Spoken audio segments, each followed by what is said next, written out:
Olá, mis carinhos, como estás? Eu espero que vocês estejam muito bem e eu estou aqui pronta para mais um encontro com vocês. Antes disso, digam para mim, estão fazendo atividade, estão sentindo dificuldade, que é normal, e a partir da dificuldade estão fazendo pesquisas para fechar esse ciclo de conhecimento? Eu espero que sim. E lembrem-se, nós estamos à disposição, tá bom? Então vamos hoje para a 14ª aula, o nosso 14º encontro aqui no primeiro ano. Vamos para a tela para a gente ver quais são os conteúdos que a gente vai ver hoje, quais são os conhecimentos que vocês vão adquirir. Vamos lá. Vamos lá. Então, hoje vamos a estudar apócope. É um termo que eu já usei outras vezes nas aulas, que quer dizer quando em espanhol uma palavra ela diminui, né? Eu ia falar em espanhol, diminui. Então, ó, quando é que o mucho vira muy, tanto vira tan, grande vira gran?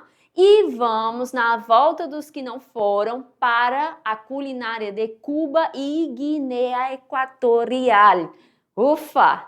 E é isso tudo de bom que nós vamos aprender. Então, quédense muito atentos. Profe, nestes contenidos o que vamos a estudar? Vamos a estudar léxico e fonética e gramática, tudo junto, mas sem peso, tá?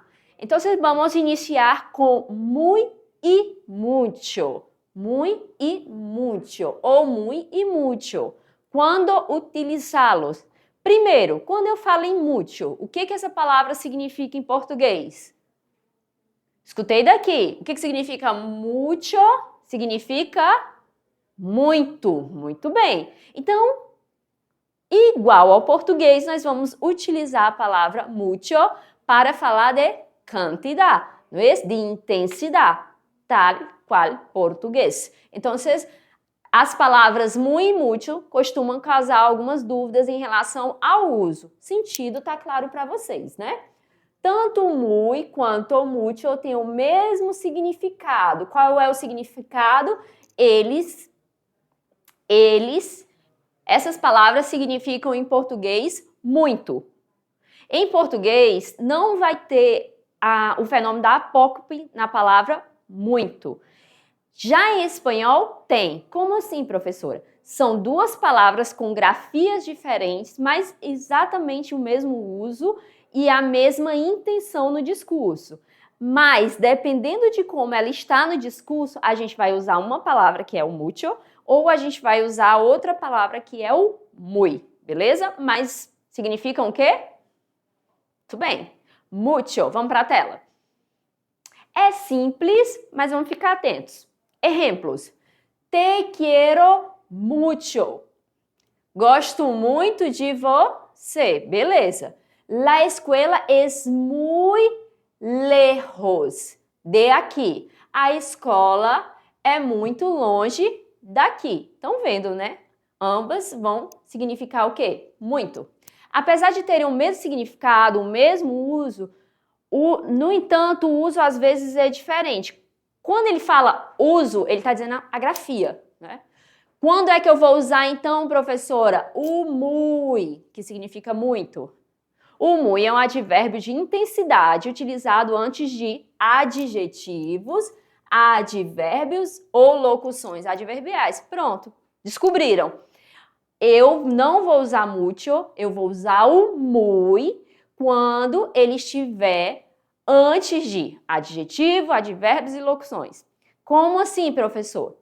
Professora, Maria está muito cansada. Maria está muito cansada. Aí você diz, professora, então se eu dissesse assim, Maria está muito cansada, estaria errado? Sim, estaria. Por quê, professora? Porque, como vimos, esta palavra, quando vem seguida de um adjetivo, eu não estou adjetivando, cansada, é como Maria está, eu não vou utilizar o mucho, sim, el muy. Por quê? Porque cansada é um adjetivo. Pablo salió muy rápidamente. Dá igual, chicos. Não vou dizer Pablo salió mucho rápidamente. Eu vou a decir Pablo salió muy rápidamente. Por que não usar o mucho? Porque rapidamente é difícil, né? Mas vocês vão lembrar. Rapidamente está dando ideia de quê? Da forma que ele saiu. Então, aqui é um advérbio. E olha aqui como é diferente no espanhol. Tem um acento, tá certo? Rapidamente. Então, vamos utilizar muy. Juan habla inglês muy bien. Muy bien. Ó, mais uma vez, por estar seguido da palavra bien, vamos utilizar o muy, não o mucho. Sim? Até aqui? Tudo claro? Tudo claro? E o uso do mucho, prof. Quando não tem as outras formas. Mucho é um adjetivo determinativo, quantificador usado antes de substantivos e depois de verbos. Ai, meu Deus do céu! Adjetivo determinativo quantificador usado antes de substantivos e depois de verbos. Vamos prestar atenção? Julio trabaja mucho. Tá no finalzinho, tá depois do verbo? Mucho. E, principalmente, não termina a frase com muy. Então, você já sabe, tá no final da frase, eu não vou tacar o muy aí. Por quê? Porque estaria errado. O muy não finaliza a frase. Então, Julio trabaja mucho, seguido de verbo. Ayer llovió mucho. Mais uma vez você pensa, não encerra com muy, então é mucho. E depois do verbo. Has crecido mucho desde la última vez que te vi. Olha o sentido. Has crecido já vem depois do verbo, né? Mucho después de la última vez que te vi. Aí você pode também, se você... eu gravei só a regra do muy, do uso do muy. Beleza, então olha aqui. Aqui ele tá antes de um adjetivo? Ele tá antes de um advérbio? Não, então você vai usar o mucho, beleza? Is eso, carinho? Agora vamos lá, só um exemplo aqui no discurso. Malfalda e Susanita. Susanita é aquela personagem mais tonta, não é? E Malfalda esperta. Quando sea grande, quiero tener muchos vestidos. Depois do verbo tener. Muchos vestidos. Aí a Malfada. E yo, mucha cultura. Aí ela diz, e te llevas presa por salir a la calle sin cultura? Aí ela diz assim, você, né, tá pensando o que faz diferença sair na rua sem cultura? Aí ela, no. Probar salir sem vestido? Aí a Malfada responde, es muy triste tener que pegarle a alguien que tiene razón. Ou seja, ela deu uma resposta, né, aqui, ó, pegar-lhe é no sentido de dar um sacode nela, só que ela entendeu que na sociedade que a gente vive, realmente está fazendo mais sentido você sair, se preocupar com o consumo do vestido do que com a cultura. Mas mesmo assim, ela deixou o recado dela, né? Mulher, acorda para a vida. Então vamos lá agora o uso do próximo vocabulário, que é o tan e tanto. Tan e tanto. A gente já viu o muy e o mucho. Entendemos a diferença está no uso, porque o sentido dá igual. E também o que ele traz de significado para o contexto. Por mais que eu sempre estou tocando nessa tecla. Você vai ler e vai compreender. Agora estamos na aula de espanhol, tem que entender sim de advérbio, né, do verbo reconhecer, mas compreenda que o estudo da língua estrangeira, ela está aqui para agregar seu conhecimento de mundo. Agora nós vamos estudar tan e tanto, sim? Mesmo sentido, vamos para a tela. Ó, a carinha assim, ó. Que será que eu vou usar, o tan ou o tanto? Afinal, dá igual. Mucho y muy en español se traduce a mucho o muy en español, pero se usa de manera diferente en las oraciones. Aqui mucho se utiliza como substantivo. Essa parte aqui a gente já leu, mas eu vou ler novamente, tá? Quer dizer, nós não lemos, aqui é um resumozinho. depois de verbos, como a gente viu, e com alguns advérbios, como antes, depois, melhor, pior, e muito se utilizamos antes de adjetivos e advérbios. Seguindo, o mucho com substantivo, ó, a gente vai saltar essa partezinha aqui, a gente vai saltar e vai vir para cá, tá certo? Mas já eu volto para cá. O tan e o tanto, ele vai, olha aqui para a tela comigo, porque eu não vou dar mais detalhes do mu e do mucho, sem parar um pouquinho aqui com vocês, aí a gente volta para lá e lê o que tá lá. O tan e o tanto, ele vai sofrer no espanhol também o que se chama de apócope, não é? Determinado pelo uso igualzinho ao do mucho. Dependendo do que está seguindo a palavra, eu vou utilizar o tan, por exemplo. Se seguir lá como mucho um adjetivo, eu vou utilizar o tan, que é a palavra menorzinha, que significa o nosso tanto. E se ele está ali no final da frase, nós vamos utilizar o tanto, sim? Agora a gente vai ler as frases e fazer as comparações entre muy, mucho, tan e tanto, beleza? Vamos voltar para a tela, senti necessidade de voltar porque creio que não se quedou muito claro. Então, adjetivo ou advérbios. Então, o mucho, só um repasso porque a gente já viu. Vai ser utilizado com substantivos, depois de verbo com alguns advérbios. Por exemplo, es mucho mejor. Ó, esse es mucho más rápido. Estudiamos mucho depois do verbo, como a gente viu. Mucho dinero com substantivo, mas qualificando ali. E muy, um repasso aqui. Antes de adjetivo, que nós vimos, antes dos advérbios, como nós vimos. Tengo mucho trabajo. Es muy inteligente. Por quê? Porque aqui é um adjetivo. Né? Estou adjetivando. E aqui eu estou falando de que? Quantidade. Es mucho más rápido. Ó. Falando de velocidade e quantidade. E o incorreto, tengo muy trabajo. Não, tengo mucho trabajo. Es muy inteligente. Perfeito. Siguiendo. Agora vamos para outras palavras que sofrem apócope, que é gran e grande. Mais uma vez, eu nem vou precisar agora olhar nos olhos de vocês para chamar a atenção que ambas significarão em português o nosso grande, dá igual, sim? Mas uma, dependendo de quem segue, né, da palavra que vem em seguida, vai ser escrita dessa forma. De forma o quê, gente? Apocopada. Vamos olhar para a tela e ela diz o seguinte. Detrás de todo gran hombre, há uma mulher. Sim? Aí depois ele veio e falou que não se vê porque o hombre é grande e la tapa. Detrás de todo gran hombre há uma mulher.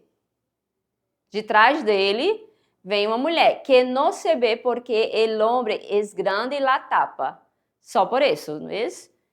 Seguindo, vamos para as explicações então do uso dessas palavras. Em espanhol, gran é a forma apocopada, que é o mesmo que reduzida, de grande, beleza? Vocês já estão sabendo. Como a gente viu de tan, que é a apocopada de tanto. De muy, que é a forma apocopada de mucho.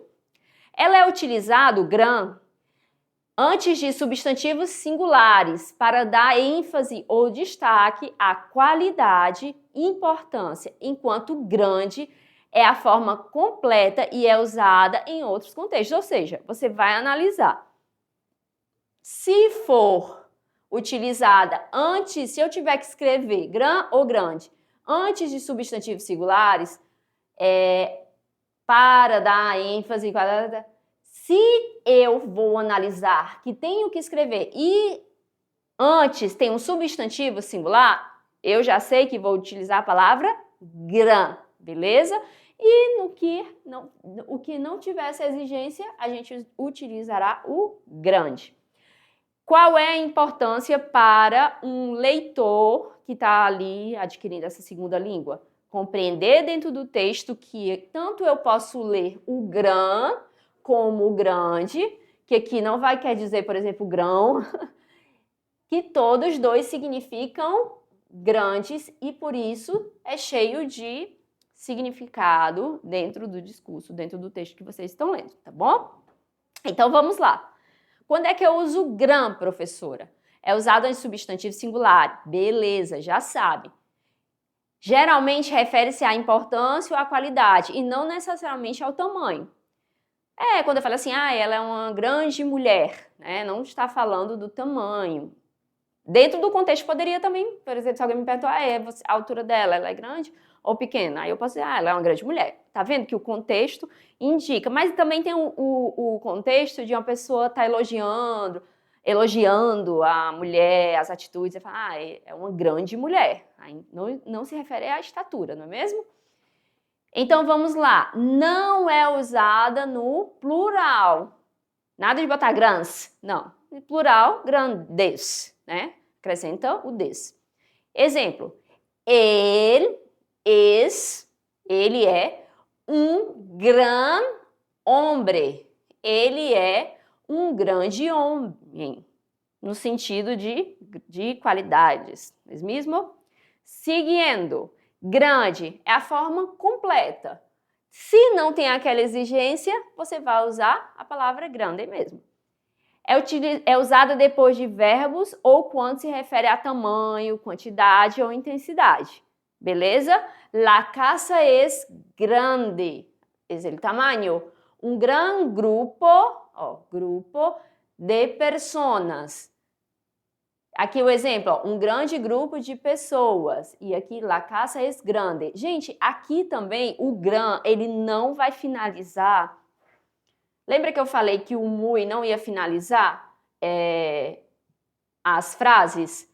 O gran também não, tá? Então, por quê? Tem essa regra, professora, não finaliza? Não, a regra é porque ele vem depois do verbo, vem os formatos muito, grande, ou seja, as palavras maiores, as que não foram apocopadas.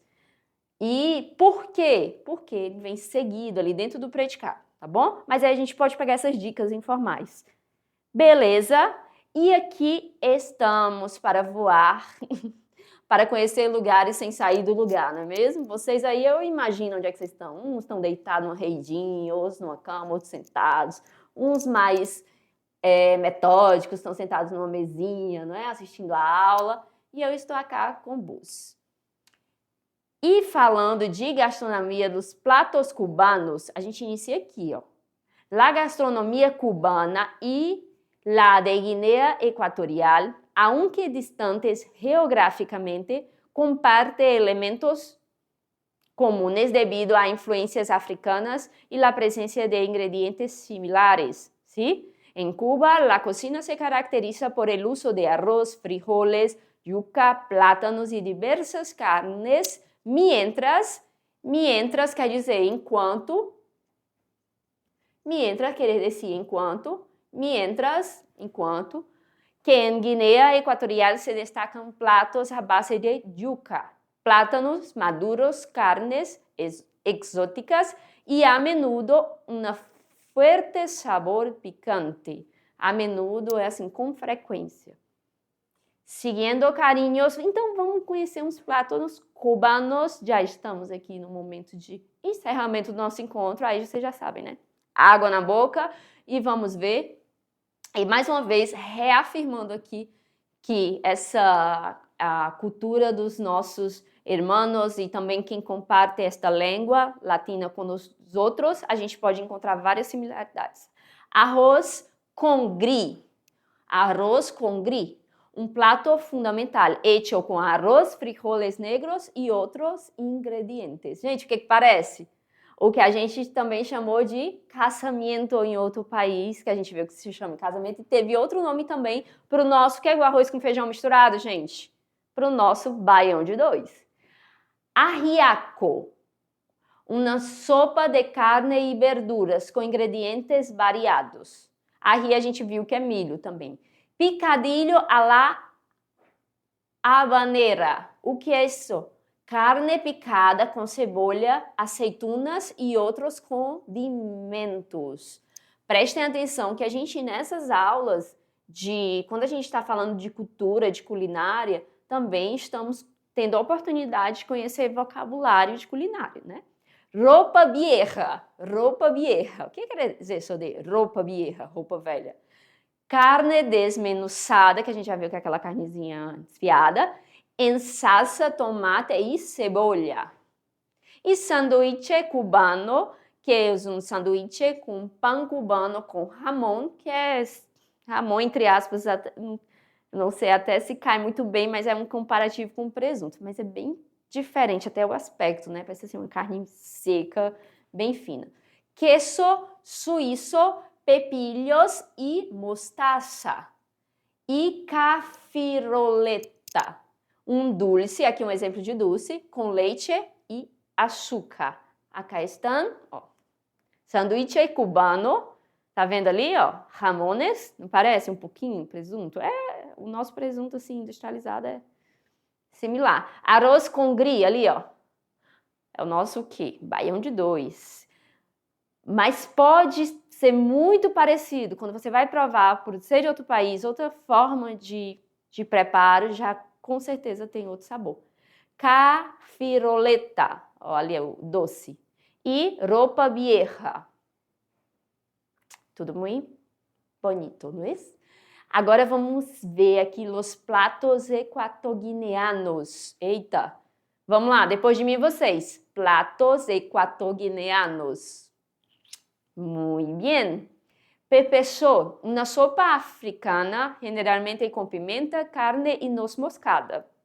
O dia desse que eu aprendi a usar noz moscada na comida, que dá um gostinho diferente. Sopa de amendoim, uma sopa cremosa e rica. Gente, eu traduzindo aqui para o espanhol, mas está em português. Uma sopa cremosa e rica, feita com amendoim moído, vegetais e carne. Deve ser uma delícia.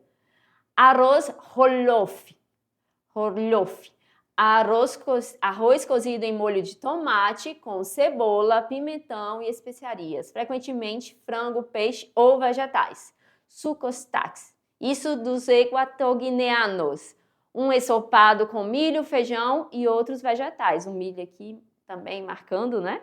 Sobremesa tradicional de torrones de amendoim. Aqui os grãos parecendo, amendoim pareceu mais do que um. São palavras que a gente vê que tem assim uma origem que não é latina, né? NK não é uma junção latina, mas vamos tentar falar em espanhol. Encarte, quizás. Aí tem os bolinhos, que são massas doces fritas, feitos com farinha, fermento e açúcar, também apareceu bastante nesses nossos estudos. Tem que é um prato que apresenta bananas assadas com coco, banana também, coco também, muito... tem marcado muita presença aqui, e ostras de montanhas rochosas, que são os testículos de touros cozidos. Eita, gente, normalmente fritos. Vamos para as imagens? Olha aí, o arroz, sopa de amendoim, foi a que me deu mais, assim, que eu acho que deve ser muito deliciosa. Pepper soup, que é aqui a sopinha, e, olha, a banana com coco. Existo, deixa eu voltar aqui na imagem que não deu tempo nem vocês verem, a bananinha aqui, frita, o coco ralado, deve ser uma delícia, né? Aspectos culturais, sempre muito Peraí que eu vou até parar para falar com vocês. Aspectos culturais da culinária que enriquecem muito. Quando você não está conseguindo falar a palavra, você substitui, que dá certo. Ó, que enriquecem muito nossos conhecimentos. Não deu certo? Exército, carinho. Agora vamos dar essa pausa. Fica um pouquinho aí, respira, bebe uma água, depois já vai fazer atividades. São atividades bem divertidas, tranquilas no nível de vocês, para vocês sempre irem firmando os conhecimentos, tá? Beijos, hasta la próxima. E a prof vai estar aqui com a gente, a prof Tainá. Beijos.